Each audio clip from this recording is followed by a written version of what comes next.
episode number 186 with Carlos Welch.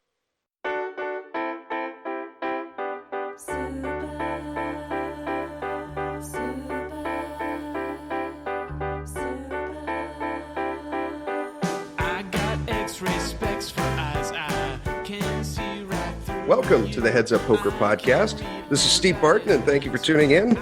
I am here with returning guest Carlos Welch. Carlos, thanks for coming on the show. Thanks for having me, Steve. You know, when I wrote you last night, and I said, "Hey, are you free to record tomorrow?" And you said something to the effect of, "You don't have any electricity until sometime next week, so you might have to use your iPad." And if it were anyone else, my next question would be, were you in an earthquake or what happened? But when you said it, I didn't even bat an eye. I was like, okay, well, that's just par for the course. So what happened? What's the no electricity? I'm living in a van, Steve. So yeah, I'm back in the van. So the listeners would know I was at Mike's place a couple of weeks ago. Mm-hmm. Actually, I guess I left around this time last week. Okay. And I drove from San Diego area up to Portland. So I'm back in Portland, about to start substitute teaching. And since I've been here, I've been in the van. And normally when I record podcasts, I do it off of my laptop with my podcast recording microphone. Mm-hmm. But I wasn't able to do it in the van.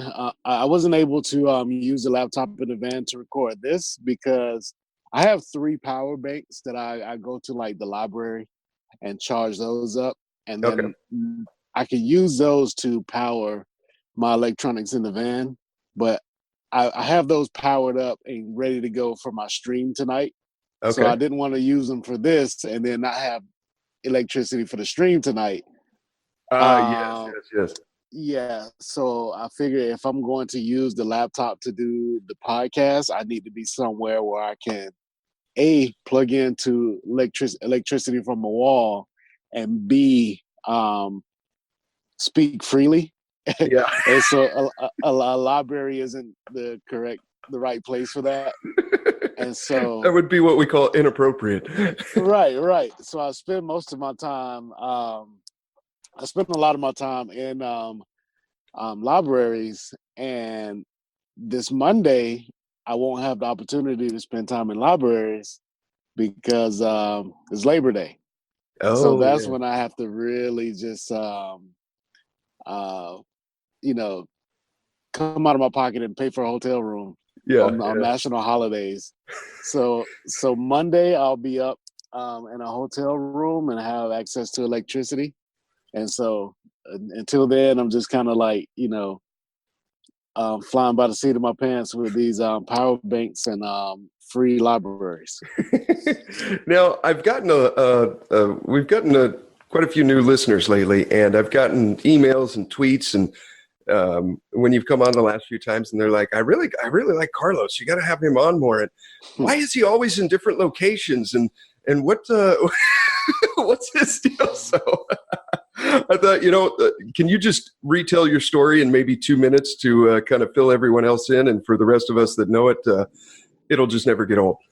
So you used to be a teacher out in Atlanta, and you were a homeowner, and then was it just all of a sudden one day you said, you know what, I'm going to start playing poker, and I'm going to minimize my living expenses as much as humanly possible, and travel whenever I want to, and not be bound? Yeah, what's funny is I actually told this story to the person who knows it best yesterday, Andrew Brokus. He happens to be in Portland, and he and I were just hanging out. It wasn't a podcast, we were just hanging out. Mm-hmm. And we got to talking about just life in general, and I started talking about some of my issues when I was a teacher, and just like living with my family that I grew up with. I had a girlfriend at the time. Um, I was real like involved with my niece's life, who is my brother's daughter, because he isn't as involved as he should be. Mm-hmm. And so at that time, I was basically just trying to like, control my niece's life to make sure everything worked out right. And then control my girlfriend's life to make sure everything worked out right. And then what I realized is that, you really can't control other people's lives. Yeah. It's like that builds resentment. And that ended up happening. Like some of the things that I was kind of putting in place for people for their benefit, they did not um, uh, they were not willing to be controlled by me. Sure. And so I really just went through like a dark period of realizing that I was a control freak and I needed to like stop. And so I just said, okay, let me just like let everybody live and let live. Like let people should be allowed to make their own mistakes. Yeah. And so I said, screw it. I'm just gonna let everybody else do whatever they want to do, even if it's like not, the best for them. Yeah. And then I'm just gonna focus on myself. And I just thought for the first time in a long time, like, what do you want? And I just thought that I was like, I want to play poker. And so once I made that decision, naturally everything else just kind of fell in place. Like you said, at the time I was teaching.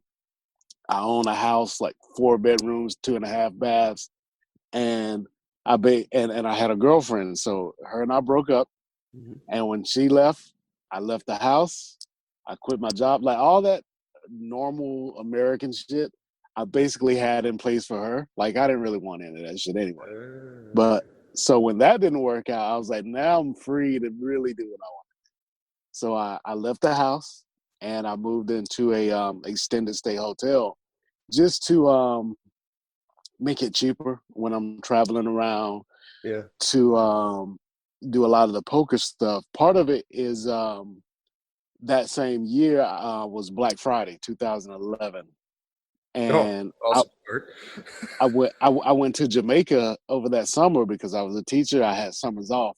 I went to Jamaica to like try to get my money off of Full Tilt, and the whole time I was in Jamaica, I was there for like a month. I still had to pay my mortgage. Oh, yeah. And so when I came back, my thought was like, okay, if I'm going to be traveling for poker, I don't really want to be paying mortgage on an empty house. Yeah. And so that's why I started doing the hotels, because you only had to pay when you were there. I did that from 2011 to 2015. And then in 2015, I came back to the hotel after winning the Bovada Major in April of that year, Mm-hmm. and then cashing the main event in July of that year. I came back to the hotel in Atlanta in August and just thought to myself, all I do is sit in this hotel all day and study poker, play poker, write about poker, talk about poker. And I was like, man, even this hotel is too much room for me. Like what I do, I could basically do all this in a van. Yeah. And so I decided to take some of that money I just won and buy a van and move into it. And I've been doing that since 2015. That's so awesome.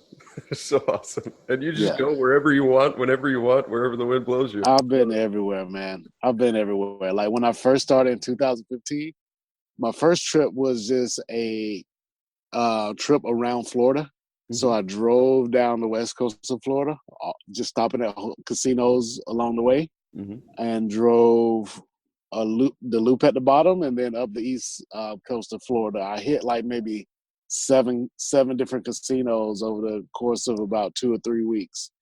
And then I basically just drove across the country from there. And now I've somehow winded up going from Atlanta through Florida, and now I'm in Portland. That's cool. That is so Yeah. cool. Are you up there subbing now? Yeah. So I got the job subbing here in Portland last school year. And this year I'm going to really put in more hours, because if I can do 70 days, I get benefits. Oh. So my plan is to do 35 days during the next 3 months, the fall basically, Mhm. and then leave when it gets cold. I'll probably go back to Jamaica or San Diego or wherever the hell I want to go. Yeah, yeah, Just somewhere that's escaping the cold.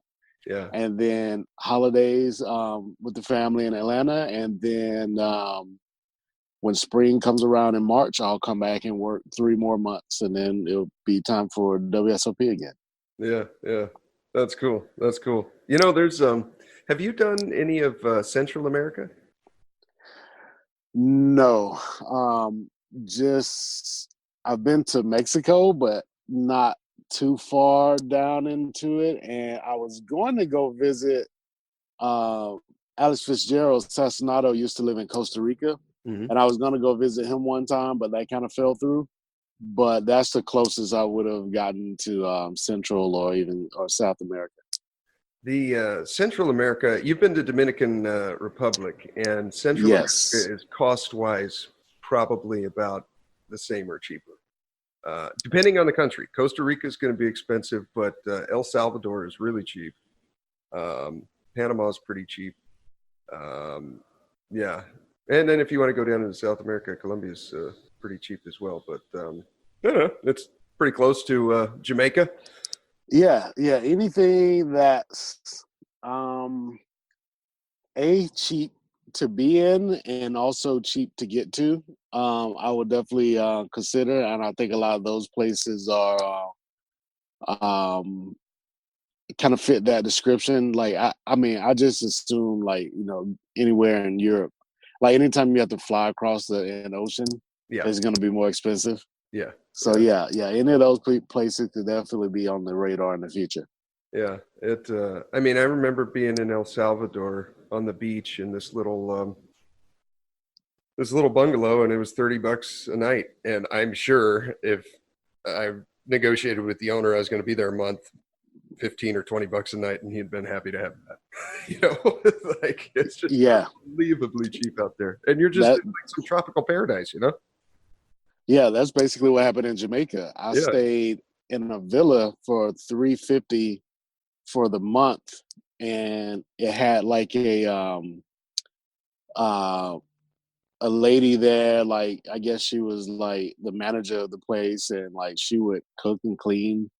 And there was I'm trying to okay, it's been so long. There was a pool, which was a big deal. Wow. It's funny at the time I was there, it felt like a big deal to me. But now, like being in Vegas, like everybody has pools over here. Hmm. So I almost forgot to mention that because it doesn't seem as big as a deal now. But when I used to tell this story, I was like, man, for $350 a month, you get like basically a maid, uh, a pool, and you're right on the ocean. And like, yeah.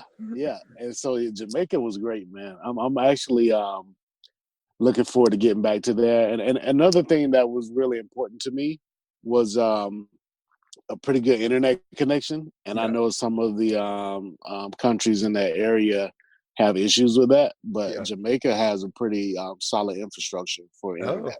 Okay. Okay. Yeah. Cool. Cool. Right on. That's exciting. That's exciting. So what? How was it with Mikey? We had him on last week. We should have had you on too. I didn't know you were down there still with him. I thought you'd already left. Um, Yeah, I was actually listening.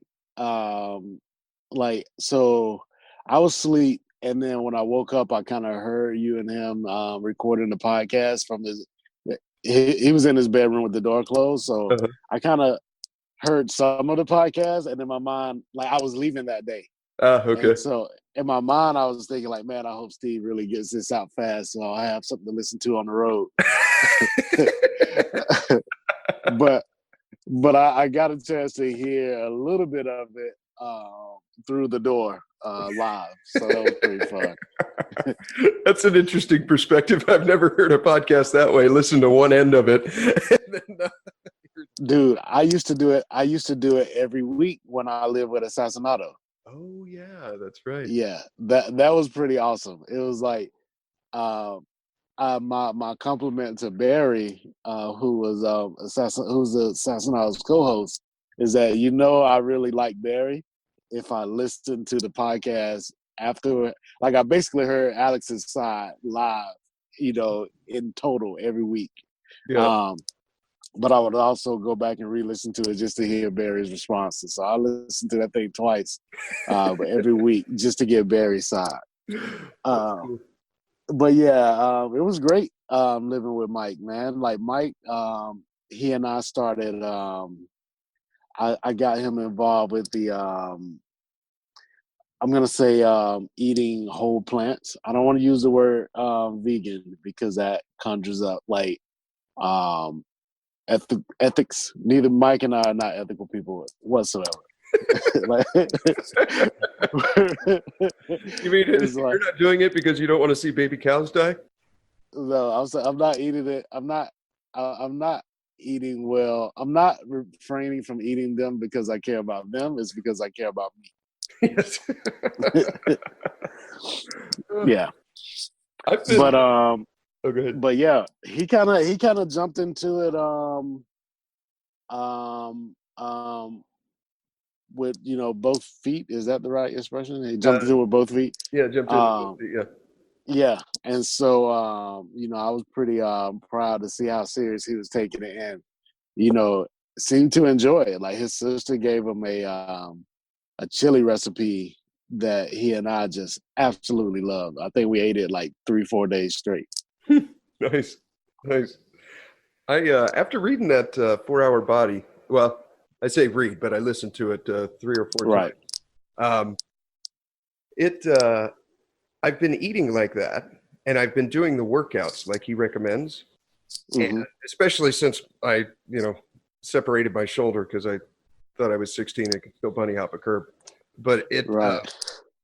I've been doing the workouts in there, and it's really, really impressive. You basically work out, and then you have to take like 4 days off before you work out again. I'm working out again today, and the last time I worked out was Monday, so that was 5 days ago. Yeah. Every time I work out, the weight increases by about 5 pounds. And I've never been able to do that before. So it works, it's like I'm starting to see the results in the mirror. And it's like, even with a separated shoulder, it's pretty damn impressive. I'm actually looking forward to the workout today, because it's just real short duration and then you're done, and if you want to do something in between, you can go for a jog or something, but you don't want to lift weights because you're going to be sore for days. Yeah, I used to do those. It's been a while since I've been in the gym though, but at the time, it's funny how this stuff connects.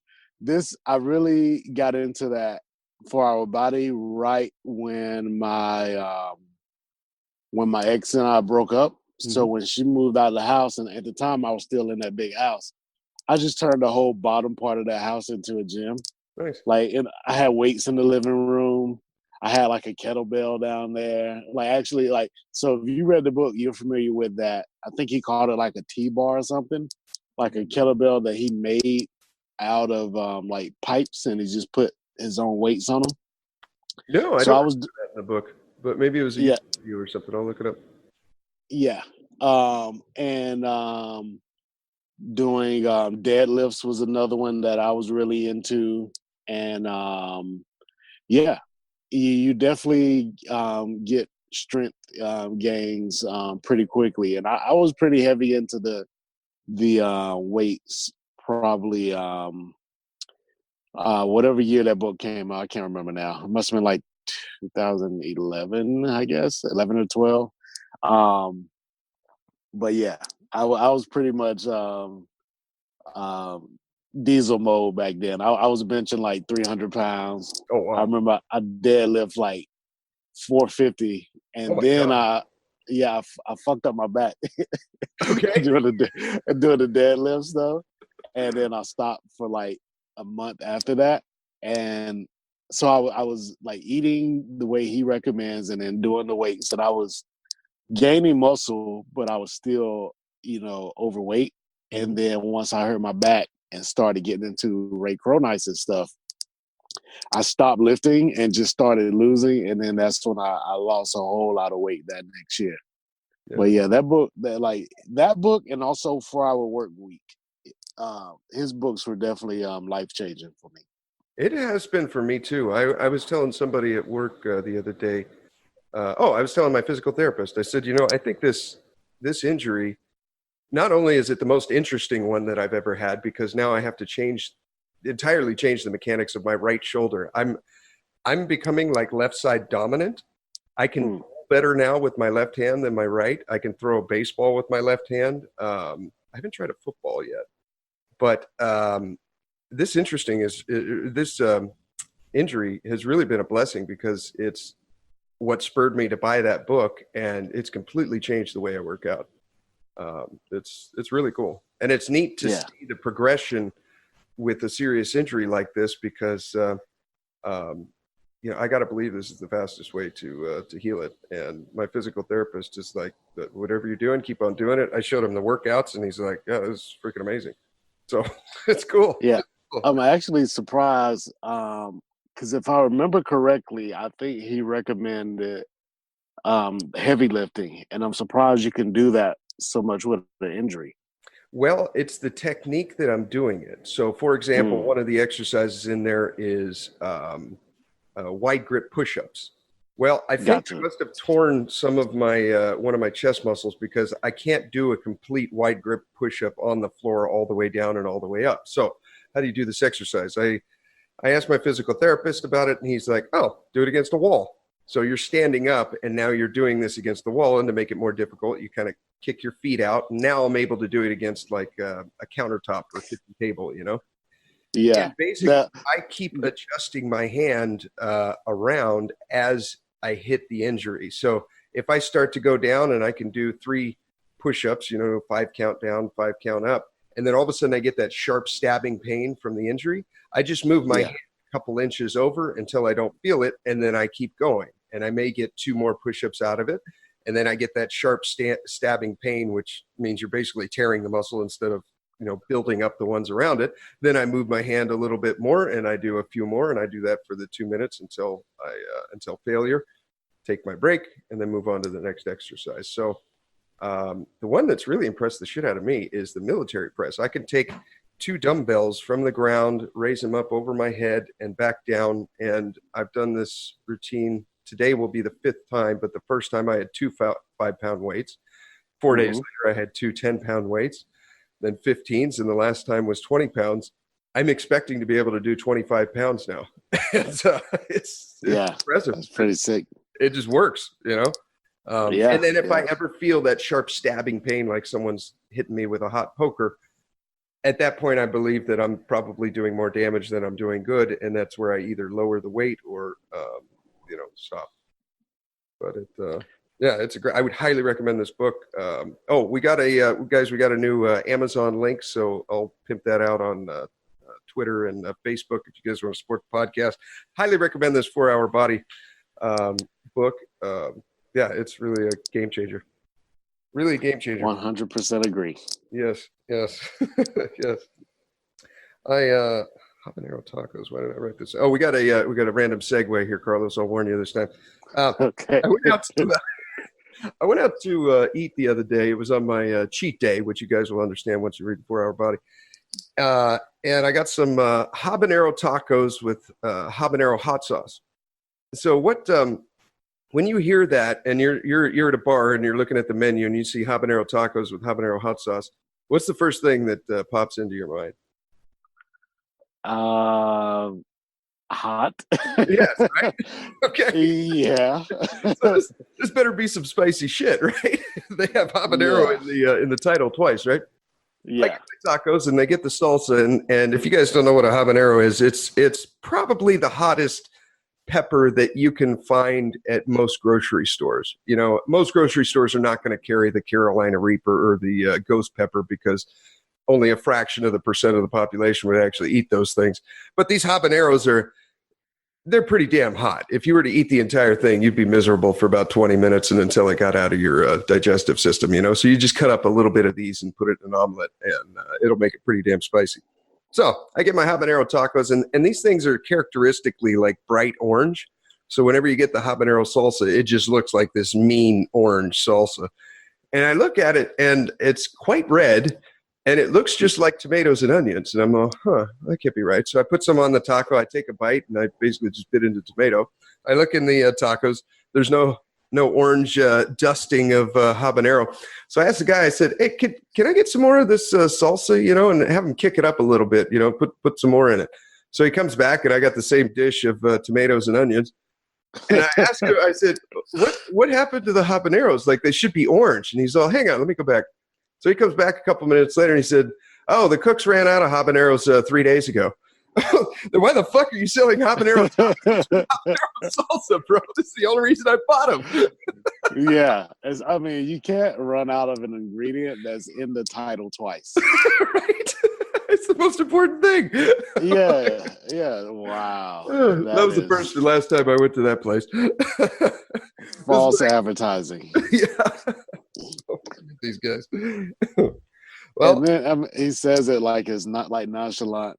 Yeah. It was ran out 3 days ago. I'm like, okay, well, there's a Vaughn's half a block away. What's the problem? That's oh man, that's insane. Let's see. Were you able to pull up any hands? Yeah, I did get one hand, and one of the mystery hands like we did last time. Awesome.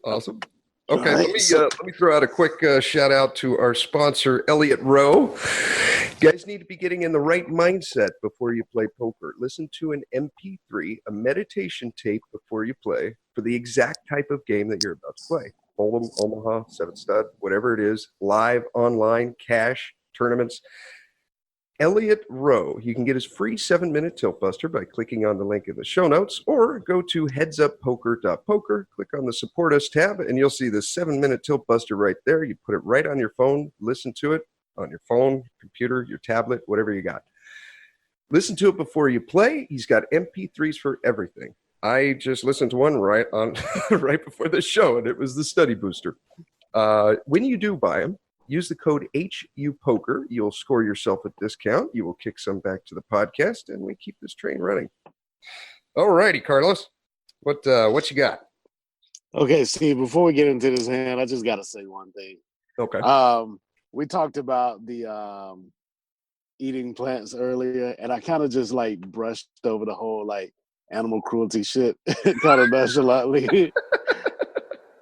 It is fucked up how we do animals. And it is true that I care about me more than I care about them, but I do care about them somewhat. And so I definitely don't condone the way that, these animals are slaughtered. So that if I had to put a number on it, I'll say that it's probably 70-80% of the reason why I'm eating this way is for me. But there's definitely a decent percentage of that is like after seeing some of the videos, I don't want to be a part of that shit. It's pretty fucked up. It's amazing how we've mass produced that to support a world population of 7 billion and climbing. It is. I go hunting every year with my buddy, and we get a deer, and that's most of my meat for the year. He doesn't always eat all of his. So I would say the 2 deer that we get, I probably get 1 1/3 deer, and he gets 2/3. And this year, I think I'll probably get even more because he's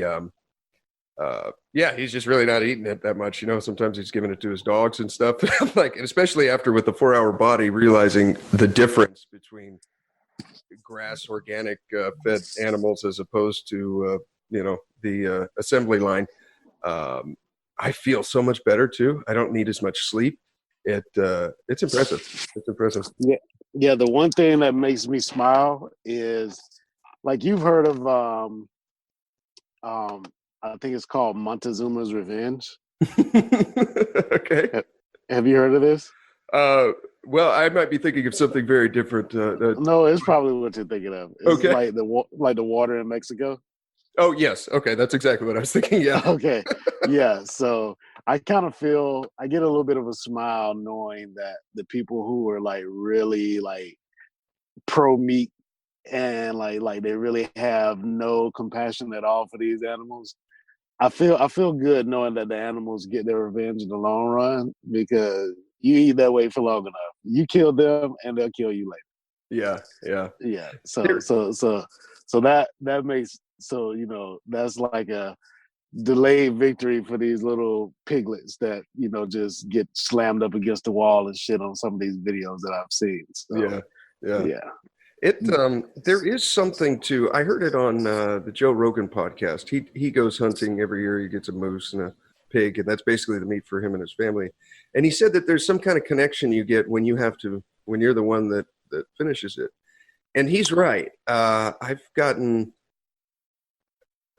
4 deer now, I think, maybe 5. And there is a connection that you get when you hunt it and you kill it. The last one for me was kind of difficult. I shot him, and the first couple I didn't realize how lucky I got, but they just, before they hit the ground, they were dead. And Right. this one, I was using open iron sights instead of a scope, and although I just nailed him right where you're supposed to, I mean, right through both the lungs and the heart. And after I cut him up, I don't know how he was alive for an extra minute and a half that it took me to run down there and get him. But he stuck around for a little bit, and he was kind of squirming, and I'm up there with my handgun trying to take a shot, but his head's just moving all over the place, Yeah. And it was this strange moment just before that. I said to him, I said to the deer, I said, "Hey, it's over. Relax." And he stopped moving around, and he got kind of up on both his front feet, and he stretched his neck out, and he was looking right at me, and he's like, "Just do it." And that's when I took the shot, fell over dead. That's crazy as hell, man. It was, but it was this intense moment, and I feel grateful, and I feel different when I eat that as opposed to when I go on my cheat day and have a hamburger at my local bar. There's a connection there that I'm having trouble articulating it until you experience it. It's real. It's right. Only thing I will just say that people are gonna do what they want to do, and I don't judge people one way or another. But I'll just say, have some compassion, and it definitely seems like you understand the gravity of that moment. Where in some of these videos, when you just treating living beings like cogs in the wheel, that's when I have a problem with it. Yeah. Okay, now that I got that off my conscience, back to the hand. Oh yeah, poker. That's what this is about. Okay. Yeah. Sorry. Right. Okay, what do we got? This is online. This is an online hand on Bovada, aka, or I shouldn't say aka, Bovada or Ignition, depending on which of the two pieces of software you use. This is a 7K guarantee, $55 buy-in. Okay, 17 guarantee and 55. Okay. This is literally the first hand of the tournament. Starts with 10K chips, and it's at the 10-20 level. Okay, 10-20 level. How many chips you start with? 10K? Yes. So everybody has 500 big balls. 500 bigs. Okay. Yeah. So, there's a min raise from UTG1, and action folds around to us in the small blind with 2 red aces. Those are pretty. Yep. Okay, small blind hero, 2 red aces. Okay, first hand. We don't have any numbers on the guy because this is Ignition. It's all anonymous. In spots like these, especially first hand of the tournament, I like to go kind of big, just because I think there's so many fun players around the table. This guy's going to be raising here with 5-6 of hearts or something, and he's going to call a 5 or 6x raise that he wouldn't if he didn't have 500 big blinds. So, I'm going to go at least 200. Realistically, I'm probably going to be doing like 222 or 244 or 266, something like that. Just make it stupid big, and because I think they're almost always calling. That I agree with. Now, in game, we go 140. 140. So a little bit more than a 3x. Okay. and big blind folds, and the original razor calls. Okay. What's the pot at this point?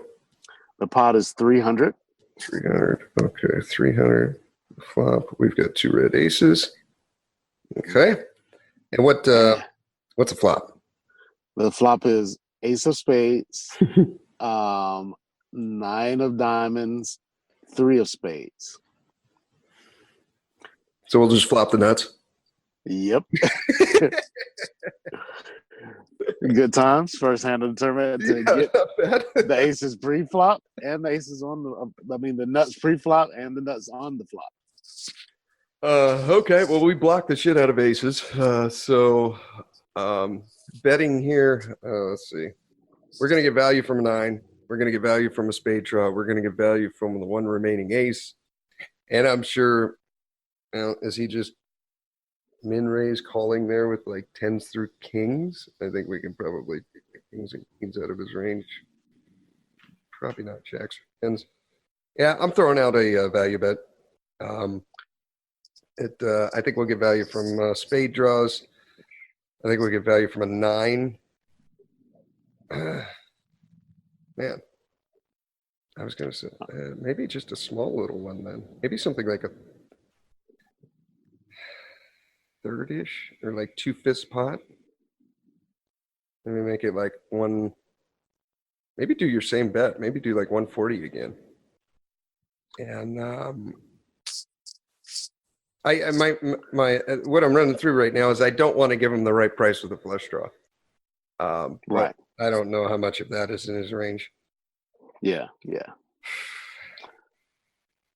So 140? Yeah, I'm going to say like 140. Okay. In game, we go 150. Just Half pot? easy. Click the half pot button. Okay. Villain calls. Okay. The turn is the jack of spades. Okay. All right. So we got 600 in the pot right now. We've got 2 red aces, and the board is now ace of spades, jack of spades, 9 of diamonds, 3 of spades. Yep.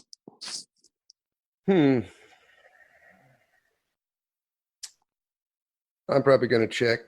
Yeah. Well, I'm thinking flush draw got there. I'm trying to think what we're going to get. We will get value now from a jack if we bet. We'll get value from things like queen 10 if he happened to call that with maybe like 1 spade or something. Right. King queen, if he's got like 1 spade in there. Maybe this is a bet. God, I'd hate to. Now we can't bet fold this because we're so deep. We just for the draw then at that point. Yeah, okay. I'll throw out another little bit. I'll make it something like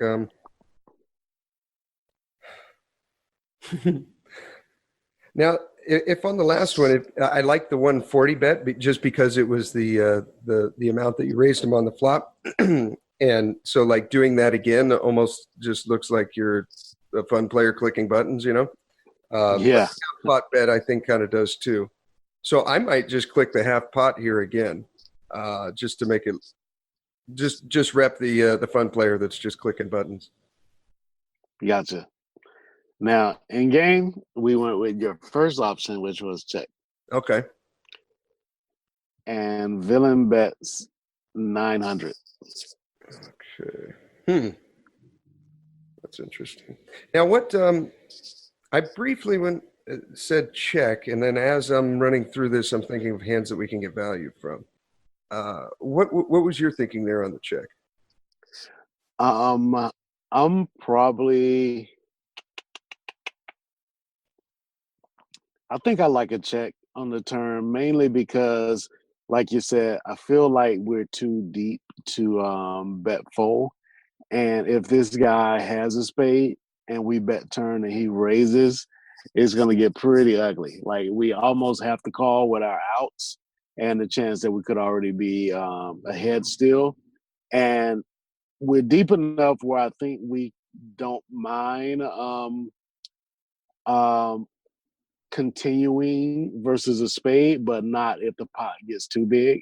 So, for example, if we bet 300 and this guy makes it 15, I think we still need to call, but it's just starting to get nasty at this point. Where I Yeah. almost rather check and call, like, if he bets like 300, 600, something like that even.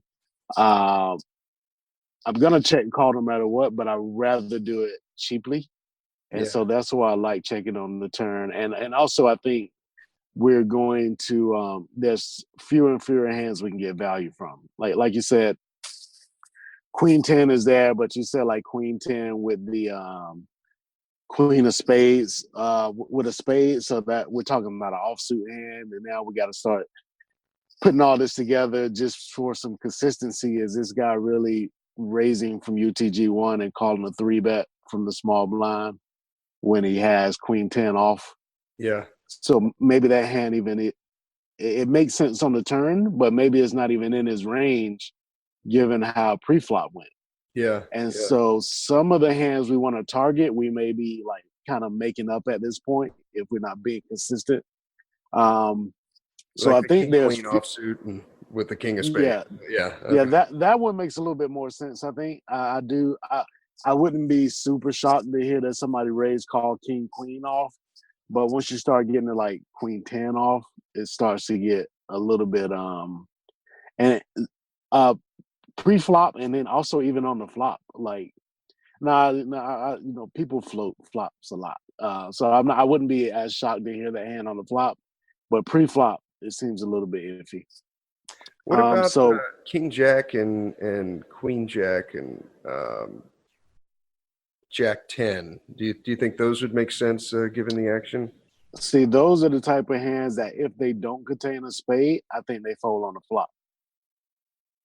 Yeah. So now we're only looking at a few combos of those, and like we want the ones. If we're targeting those hands, we're targeting the ones that contain a spade, but don't contain. Well, I guess they can't contain two spades because the jack of spades is out there. So we're literally only looking at like king of spades with a jack. That's 3 combos. Free combo. Queen of spades with a jack is also 3 combos. So even with those, it's not a whole lot of combos. But I do think those hands would call a flop bet, and we would also call a turn bet. But if you're talking about like king jack of hearts, I think that just folds to the flop bet. Yeah. Yeah. Okay. Okay. Yeah. So, I like your so check. so so just to summarize, I think on the turn we don't have a lot of hands we can target, and if we get raised, the guy pretty much has a spade every time. I mean, he pretty much.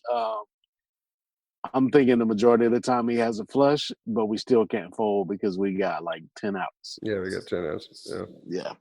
Okay. So I'd rather check call turn. But when I check turn and the guy bets 1.5 pot, I'm like, my spidey senses up a little bit. So what do you make of that? I think he has a flush. Yeah. That or like the ace king with the king of spades. Yeah. Or ace But jack, I suppose, might make sense. But I mean, we've got 3 aces accounted for. Even with this sizing, I mean, 500 big blinds to start, and this guy's betting 45 big blinds here on the turn.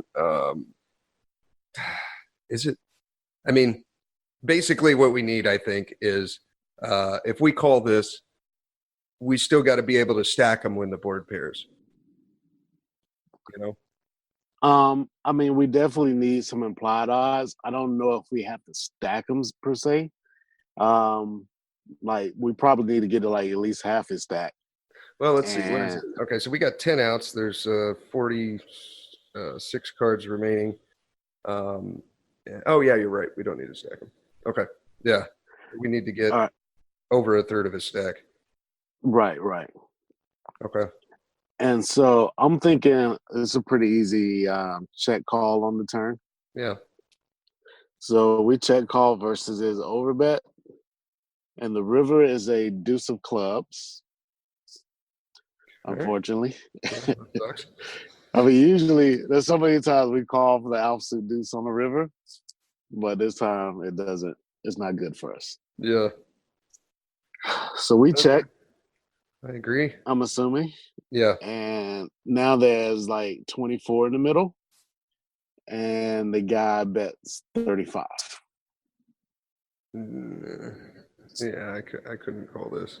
I mean, maybe he's doing this with ace jack, but see, I think a set on the flop just. I think he re-raises on the flop with a flush draw. With a set of jacks makes sense. I mean, maybe, but yeah, I'm just letting it go. He's got like all the spades in his range. 10-8 of Right. spades, like 7-8 of spades. Like it just, I'm not liking this. I'm folding. Yeah, I agree. And so two things I want to talk about here. One is you fold to this size, but what's like the biggest size you would call? Oh. So there's 24 in the middle. If he bets like 12, do you call? Oh. Huh. After the turn bet, he overbets the turn, and then he just, man, that's interesting. Yeah, you made it easy when you said 35. Yeah, yeah. Huh. Okay, so if he bets half pot, we got to be good a third of the time. So we get 24 in the middle. If he bets 12, if he bets half pot, we got to be good a quarter of the time. He has to. He needs to work a third of the time because he's betting 1 and 2. Oh, you're right. I got it backwards. Okay. Yeah. Yeah, but for us to call, we only need to get 25% of the time. Are we good a quarter of the time here? It's just like value. I think I'm calling like 12, but I don't know. Once you get up to like 16 or 18, I think I'm even folding that. Okay. Maybe 12 is probably even a bad call. I don't know. But see, the thing is like, why is he just like over betting pot on the turn? And then if he did have the ace king with the king of spades after you check the river, is he really value betting that? I don't think so. Like, I think maybe by him betting like half pot or less, like he's trying to get value from two pairs and other sets. But okay, maybe my cutoff is like 14 to 1600. Gotcha. Just because of the overbet on the turn. Yeah, the overbet on the turn makes this hand interesting. Like without that, it's almost like routine check call down, I think. Yeah. Here's the other question I have for you. What if now I'm changing a lot here, so kind of like I'm not changing a lot, but I'll just say it. What if you instead of it, so if he bets half pot or up to 14, you said you're check calling with aces. Mm-hmm. But what if instead of aces you have ace king with no spades? Are you just like, I'm assuming, well, I guess we can go back to the turn. If you have ace king, you're probably 3-betting pre-flop. You're probably c-betting the flop. You probably c-betting the flop even more so now because you got more value targets. But do you bet the turn with ace king, no spades? I guess that's the first question we should talk about. Let's see. Yeah, we can bet with ace king or with aces. Our action is pretty much the same up until the turn. Gotcha. So on the turn, and he overbets the pot, do you call with ace king? I'm trying to think if I would bet the turn with ace king or if we still. Yeah. Oh, okay. Yeah. Ace king.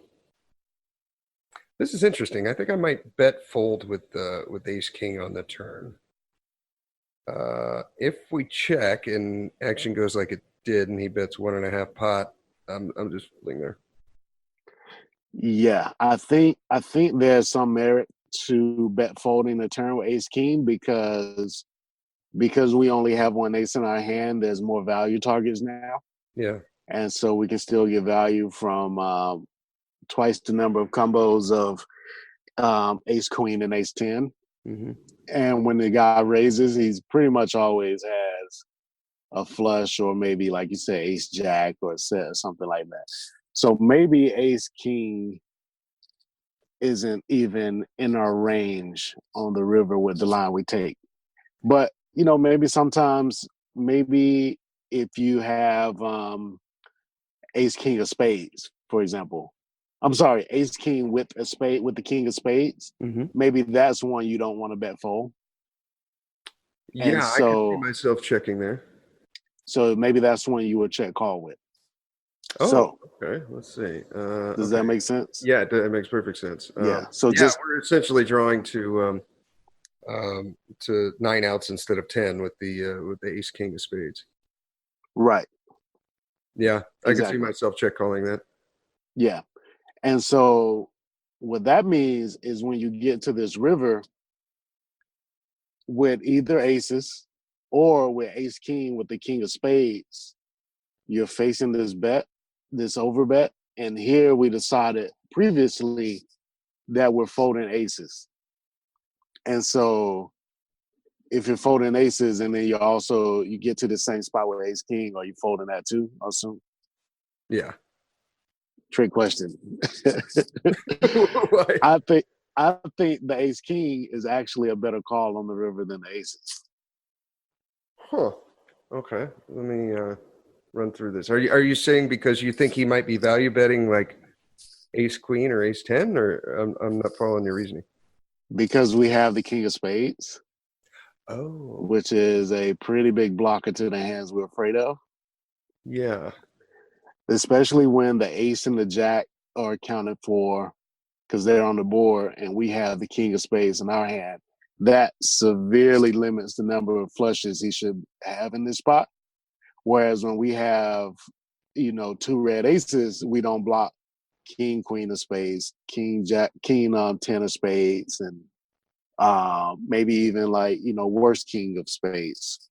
Yeah, king And nine of so, spades, king right, spades. At first hand, this level, yeah, I think you're right. They're just calling. right. So it's one of these weird spots where having a worse hand is better to call with as a bluff catcher. A worse hand in the absolute sense, just top hat, top kicker, is going to be a better bluff catcher than top set in this spot because of the blocker. Yeah, interesting. And the other thing is this, um, what the guy's repping. So the one argument for calling with top set is, well, if the guy's doing this with nines, you beat nines with top set, but you don't beat nines or ace king. Yeah, But when this guy overbets turn and river, is he doing that with nines? It's almost like the bigger bet sizing makes his range more polarized to like a flush or nothing. yeah, Whereas if he went smaller, like we talked about earlier with the half pot bet on the turn, I'm sorry, half pot bet on the river, on the river. that's one that's a bet sizing he might choose with a set.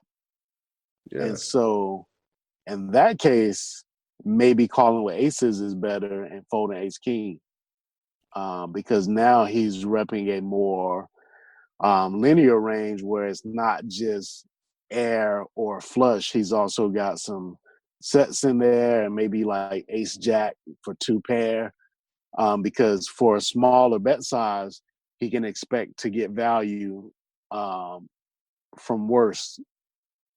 But when he goes over the pot on the river, maybe he can't bet ace jack for value there because he's not getting called by worse two pairs. He can't do that with nines because he's not getting called by worse sets. So villain's bet sizing tells you something about his range, And once you understand that about his range, that should help you pick your bluff catchers better. And sometimes the bluff catcher that you pick will be a hand that's weaker in an absolute sense. Yeah, yeah. Okay, interesting. Yeah, that's a really good point. So I would, after hearing that, I like it a lot. I would be more likely to call there if I get to the river with Ace King and the King of Spades. I'd be more likely to call that 1600 bet than I would with the Ace Ace, just because we got the King of Spades. So now he cannot have King Queen of Spades. He cannot have King 10 of Spades. He can't have King 9 of Spades. He can't have King 8 of Spades. Or, this is Bovada first level. He can't have any King of Spades combo. I like that. That's an interesting hand. Yeah, and I think that the way I laid it out is probably the proper way to think about it if you're the player in the small blind and you are like really thinking through this stuff. In reality, this was a hand I played, and I was not the small blind. Villain was the small blind, and Villain had Ace King off without the spade. And I really wanted to have this discussion with you because I did have a flush here, and I think I fucked up on the river by betting big. And I'm thinking like, damn, what size could I make it to get somebody to pay off to pay me off here? Okay. I just thought that this is Bovada. Nobody's ever folding the ace here. Let's just go for a big bet, because even if he calls, he still got 250 big blinds. Yeah. But that was a mistake. The guy found a fold with Ace King, but I don't think the average person on this site thinks the way that I just laid it out. So I almost feel like the guy would probably call with aces. I think so. Yeah. Did he tank fold? Do you remember? I think he folded. It was like, I don't know, maybe 10 seconds. It wasn't like a long tank. Okay. But I think he probably took like 10 seconds or so. You might be able to do like pot there then and even get him to call it that. So I don't think in hindsight, that's what I was thinking, like, damn, I wish I'd gone pot. And I think in these spots in the future, I'm just going to go, this is what I do in general. Like with weaker value hands, or I should say in spots where the guy's range isn't so like at this point, he doesn't have many hands he can call with. So no, I'm sorry. He 3-bet pre and he called an overbet on the turn. So his range is pretty strong. So I'm gonna try to go for like, the max. But in cases where a guy is just like calling standard half pot bets, his range is going to be weaker on the river. And so in those spots, when I have a weaker value, like if I'm going for thin value, I just bet like half pot, because people just snap that off without thinking. Yeah. Once you start, if a guy has a weak range, you can bet half pot and he'll call you without thinking. If he has a strong range, I'm thinking he'll kind of have that same like autopilot snap call versus pot. But once you start going over pot, you kind of like jar people into like they start thinking. People who don't normally think. Yeah, people who don't normally think start thinking once you go over pot when they have a strong range, and when you go over half pot when they have a weak range. Yeah. And so that's a trick that I learned from Alex. The little half pot bet on the river gets called like almost every time. But I hadn't extrapolated that to, you could pretty much do a pot size bet on the river. And I kind of agree with you. Like if I bet pot in this river, I feel like this guy calls with Ace King. If he tanked for 10 seconds. Yes. I think that's about the most we can get, I think. Yeah. So like 18, he's snapping, but yeah, 600 value, so in this case it's 30 big blinds. It's like, you want to get every little bit that you can. When 1 week when I don't get a guest, I'm going to do an episode on value betting rivers, because I've got a bunch of hands tagged for it. And I feel like, recreational players that are trying to up their game, if they could just focus on that for like a week, you will make so much more money. Yes, yes, for sure. Uh, So the lesson I learned from this discussion is I should have bet pot on this river. yeah. I think the over pot on the turn is great because nobody's folding the ace to that. Like you would have bet folded the offsuit ace x hands, which I think the average player on Bovada would, even if they bet, they would probably call a raise and then fold to the river. And so I think against that average player on Bovada, when they do check, like this guy did, I think the overbet on the turn is good. I think they're going to call that with probably any ace, definitely anything better than an ace. But I think the overbet on the river was a mistake on my part. Yeah, I like it on the turn. What did you end up having? Did you have like king, queen of spades, or? I had king six of spades. Really interesting. yeah.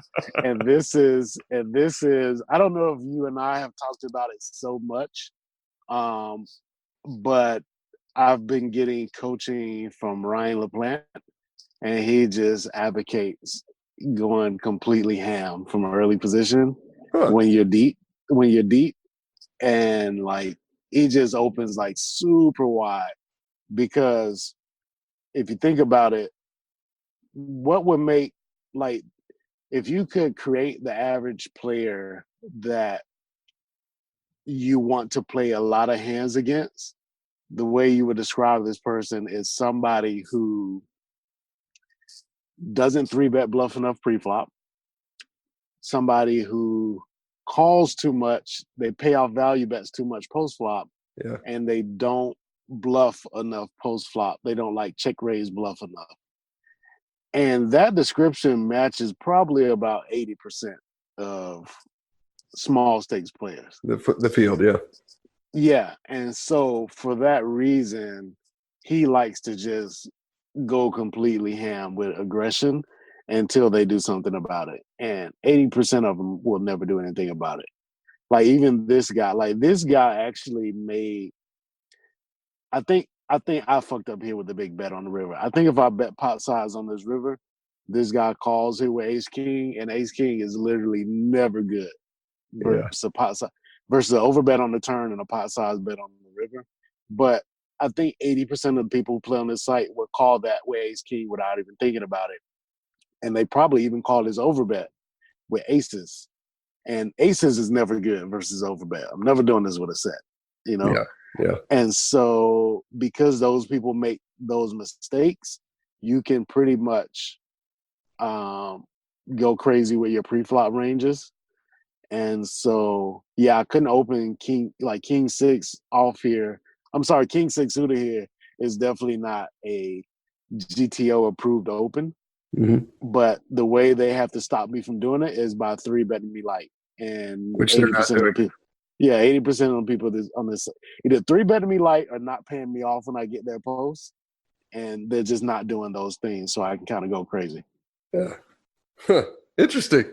I like that one. Yeah.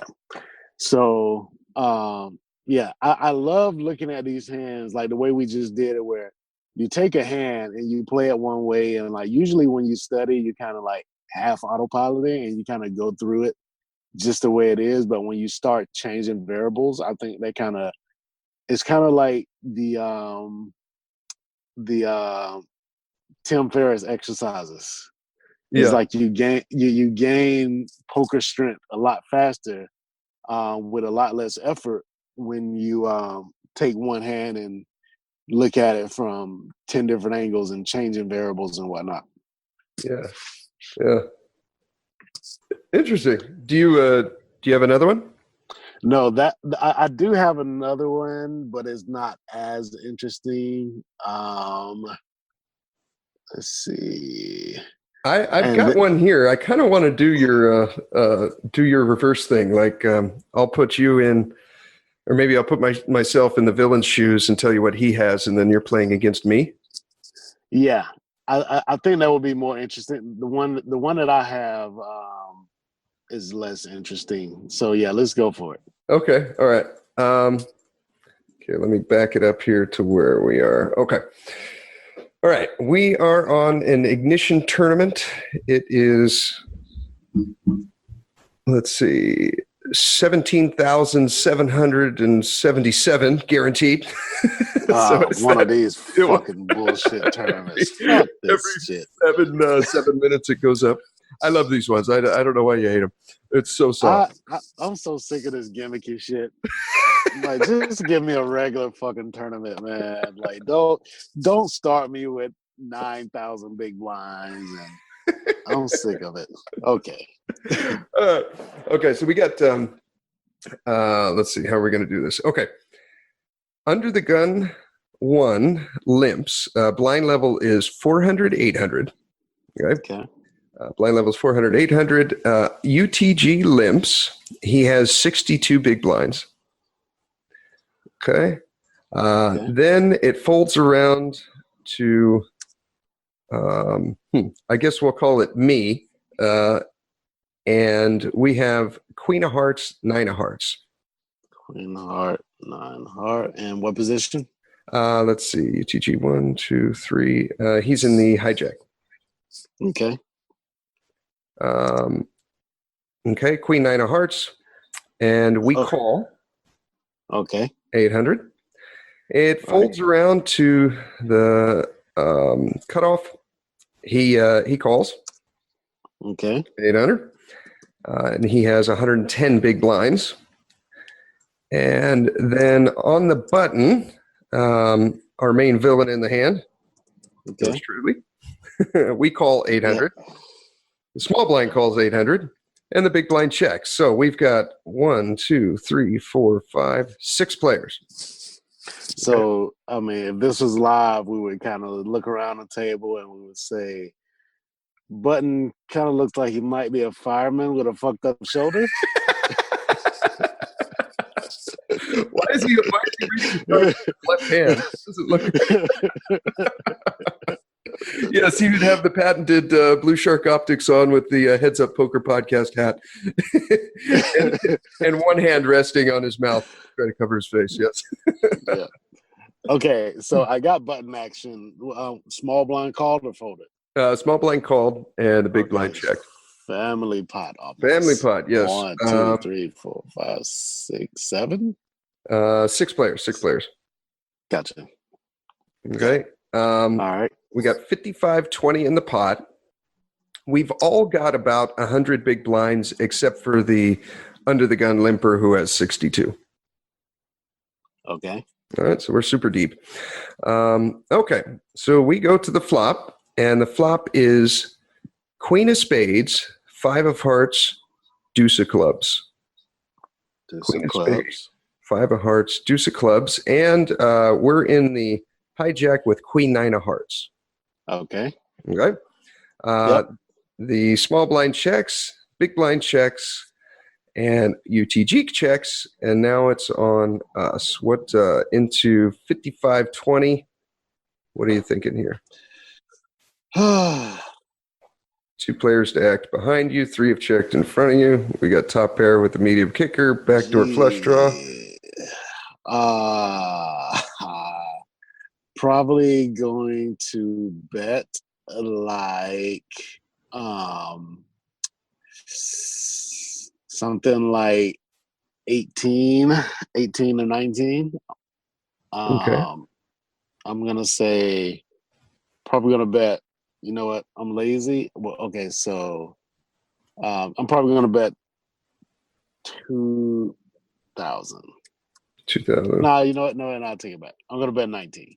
19. Okay. Yes. 1,900. Okay. Well, we actually bet pot. So we bet 520.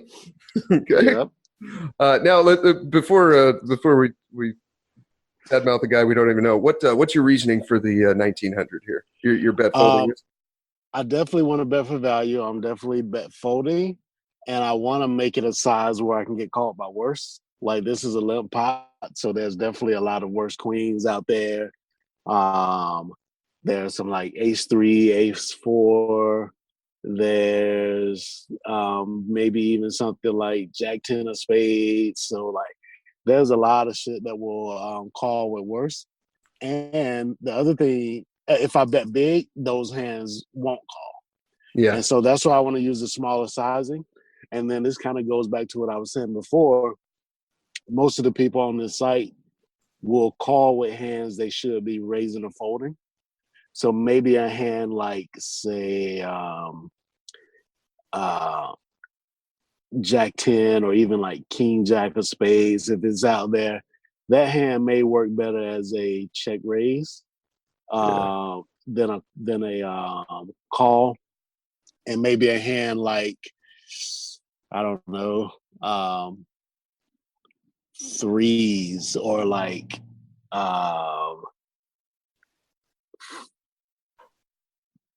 6-4 should probably just fold to a bet, but people will call with those. So like you got some hands, some draws on the low end of the spectrum that probably should just be folds. People will call with them. And then you got some better draws at the top end of the spectrum that probably should be raises. People will call with those also. And they're gonna do that versus that smaller sizing. So I'm targeting those type of hands. Okay. All right. Well, we actually bet pot, so we bet 55-20. It folds to villain on the button, who makes it 19,752. So almost what would it be, like 3.5x of our bet? Yeah. And so when you bet here, as when the hijack bets pot here and gets raised, it's like there's not many draws available. Mm-hmm. I mean, 4-3 is obviously the main draw. And like I said, the backdoor draws, most people on this site will not raise those. So when you do get raised, you're looking at either 4-3 or a hand better than yours. Yeah. And that means if you're going to bet pot here, you probably should just fold to this raise. Yeah. But if he was capable of doing that, he wouldn't be able to moderate. That's true. Okay, well, the button raises to like 3.5 of our pot bet, and with Queen 9 of Hearts, we call. Okay. What are you ranging the button on here so far in the hand? Either like 4-3 or something that has Queen 9 beat. Right. Well, remember, we called the button. We didn't raise after there was 3 callers on the button. So with that in mind, I'll take out queens, but that's about it. Like deuces, fives are there, maybe even like queen 5 suited, 5 deuce suited, queen deuce suited, and like even like, you know, maybe queen jack off, queen 10. Now, I don't expect those hands to raise so much, so I'll drop those out. So I'm thinking pretty much any of the 2 pair hands, 4-3, and sets, deuces and fives. That's basically what I'm raising them on. And maybe, you know, I guess I'm cheating a little bit because I know it's you, but I'll say some of the better regs on the site might be able to raise here with something like ace 4 of hearts or something like that. So maybe you can occasionally throw in a few hands like that. See, you've mentioned 3-4 now several times, and I'm imagining myself on the button here with 3-4. And when he bets pot, honestly, I think I'm just folding that. Even if we've got a backdoor flush draw, maybe that's a mistake. But I don't know. I can't imagine myself raising there with 3-4 spades with the open ender. With 3 guys I don't behind me. I mean, they have already checked, but the pot size bet now, if you're betting 19, like we probably should have done, then I'm going to be raising the 3-4 suited. But when you pot it, you're just calling with it. I think I might be folding, and Is that a mistake? Do you think I should be calling there, or is it a 3-bet or? No, I think it's definitely a mistake to fold, Okay. just because there's so much in the pot already. You're getting a pretty good price. You got 8 outs here, and stacks are pretty deep behind. So you got implied odds for sure. And the cool thing about it is, if this guy has like a set or something, having a straight draw is a better hand than like a flush draw, because it has better implied odds. Where, like, for example, if a 6 come and this guy has a set, you're getting all his chips if you have 4-3. Yeah. Probably even with an ace. But on the other hand, say there was a flush draw on the board and you call with a flush draw, and you do this with a flush draw, or you call with a flush draw and the flush card comes in, people can see that. Yeah. Nobody's gonna see that 6, like the 6 that completes the rainbow. Nobody's gonna look at that as a scare card. And to everyone, they're all, well, that's a blank. Yeah, exactly. Yeah. And so I think the opening the straight draw here has more implied odds, and so you don't want to fold that hand when there's so many chips behind, especially when a guy is basically repping a really big hand. Like he's repping like a set here, and that's exactly what you want him to have when you hit your straight. Yeah. Okay. So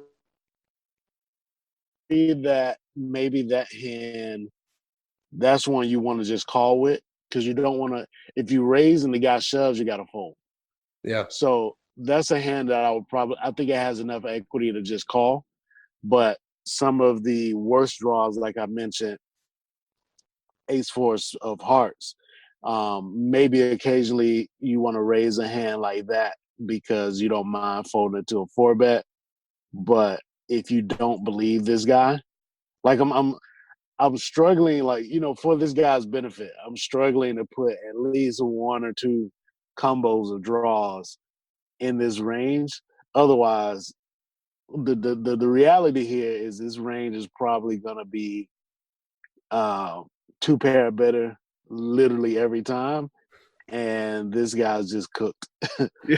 So that's probably the reality of the situation. But maybe you can find 1 or 2 draws in there, even when he bets pot. But Okay. that's unlikely. All right. Well, let's see. Okay, so we call with the Queen 9 of Hearts. The turn is, so again, we have Queen 9 of Hearts. The flop was Queen of Spades, 5 of Hearts, Deuce of Clubs, and the turn is the 7 of Clubs. Okay. This last part may not even be. Are you ever betting the? Well, we never would have called the flop to begin with, but right. So as played, we're in position. We're out of position. So when the 7 of club hits, we check with our top pair. Mm-hmm. And then what does button do? Button shoves for almost 2x pot, but to us, that's basically a little bit more than a pot bet for the effective stacks. Gotcha. Because we're the one with the 62. No, that was undergun 1. You're the one with the 95 bigs, and button has 120. Gotcha. So tell me again, in hijack shoes with the top pair, when button shoves, is that effectively a pot size bet for us? It's a little bit more than a pot size bet, so it'll put us all in. Gotcha. And so There's we have 45K in the middle, and we have 55 in our stack. Gotcha. And so did we pick up? We didn't even pick up any equity. Nothing. Yeah, this is a pretty easy fold here. Yeah. I mean, you could. Yeah, I mean, there's not even a fucking. Yeah, this is an easy fold. Yeah. Okay. All right. Well, villain shoves, and we snap him off with the queen 9, and unfortunately, we're not good. Almost never. And this is why, to the listeners, if you're not playing on Bovada, you're making a terrible, terrible mistake. Oh, yes. Yeah. So you called my hand exactly. I had 5 deuce suited. And so I just flopped the bottom 2 pair. And in spots like that, when you're super deep, especially on the site, you just got to I mean, if he's paying me off with queen nine here, like, you're getting everything better than that. Right. And here's the thing. Here's the thing. This seems kind of routine for you because like everybody limped. You got the button. You got a hand that can flop straights and flushes. It's like a no-brainer limp in there. But the same guy that stacks off here with queen nine is the same guy that stacks off with queen nine here. If you open, say, queen five suited from, and so Queen five the suited fact from where? from under the gun. Like Oh, when I say open queen five suited from under the gun, you probably flinch a little bit. yeah, I And I did. did. Yeah, I did too. When Ryan first told me to open that hand, but the reason he says to play those hands because he knows people like this guy exists on Bovada, and so if he's gonna go broke here with top pair bad kicker, then you want to put yourself in a position to have two pair versus them like you did here. Yeah. But you can also do it from early position because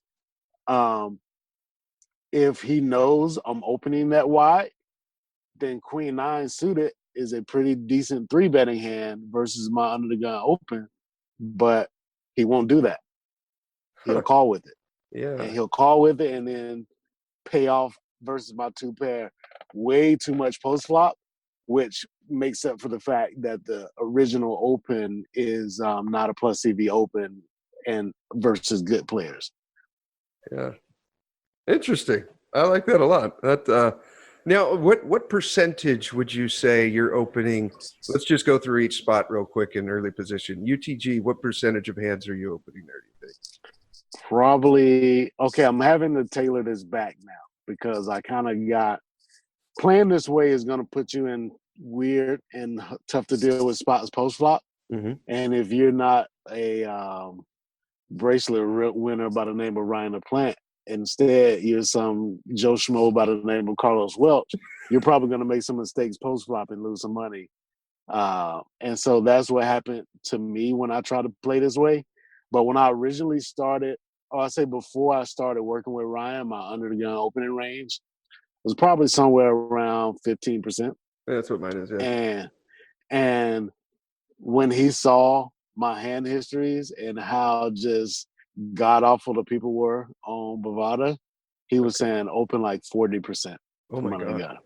Okay. Yeah. And I tried that and wasn't able to navigate as well post flop with the Jack Deuce suited as he is. Yeah.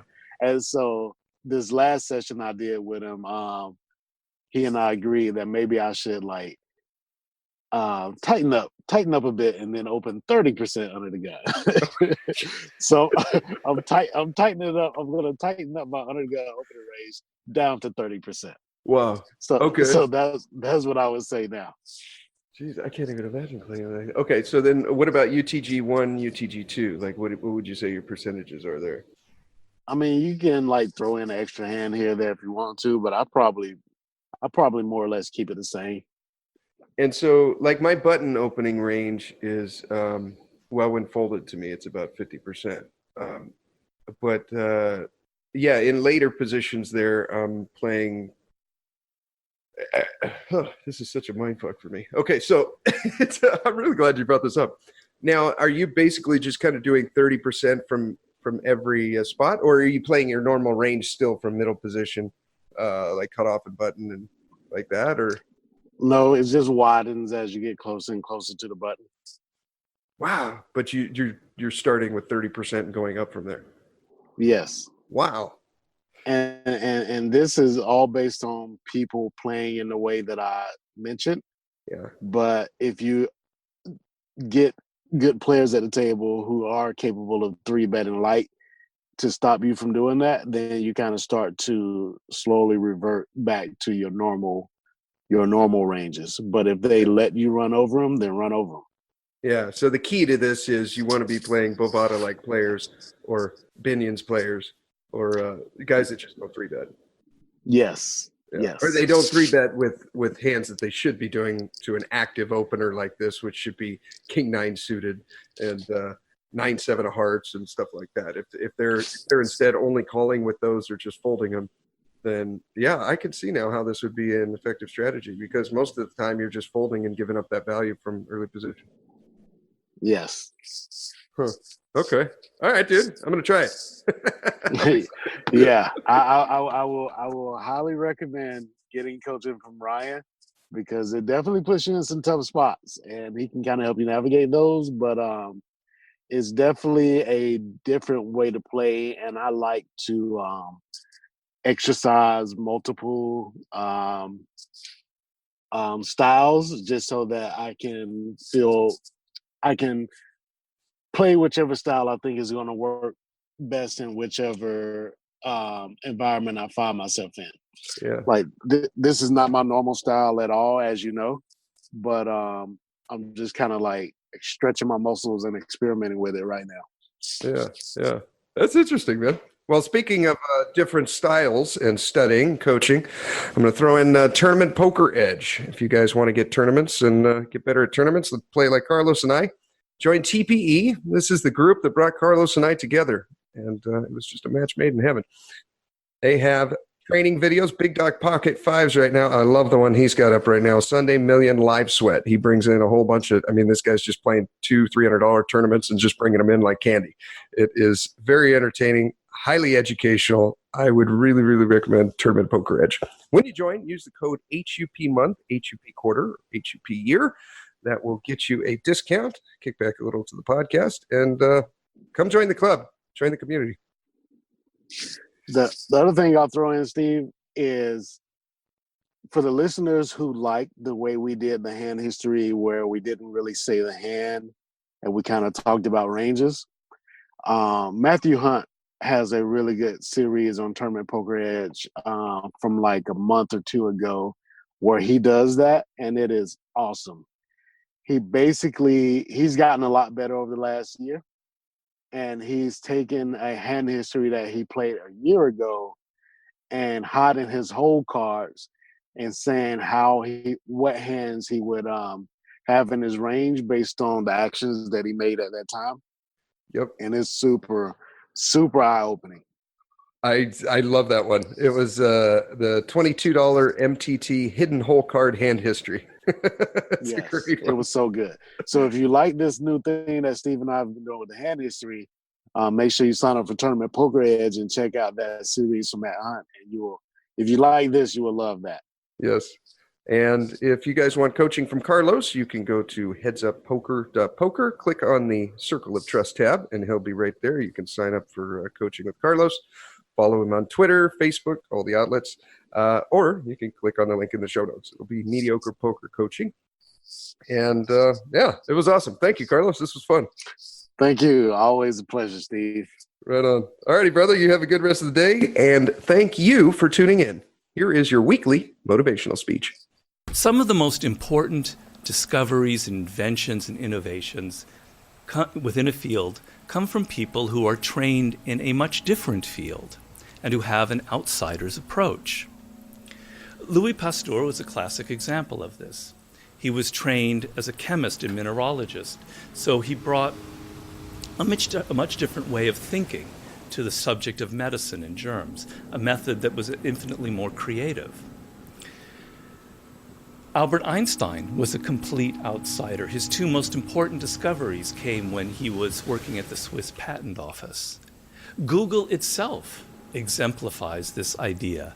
It is perhaps the most successful business on the planet, founded by two men who are relatively complete outsiders to business and who therefore structured and directed their company in a very novel and creative fashion. I could go on and on and on with this list, including many great artists.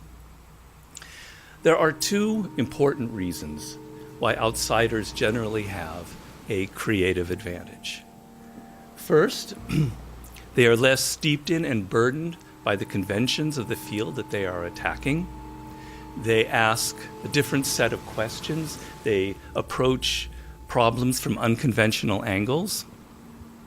And second, they are often trained in totally unrelated fields, and so can make interesting and creative connections between two very different forms of thinking. like science and business, or chemistry and medicine, or engineering and design.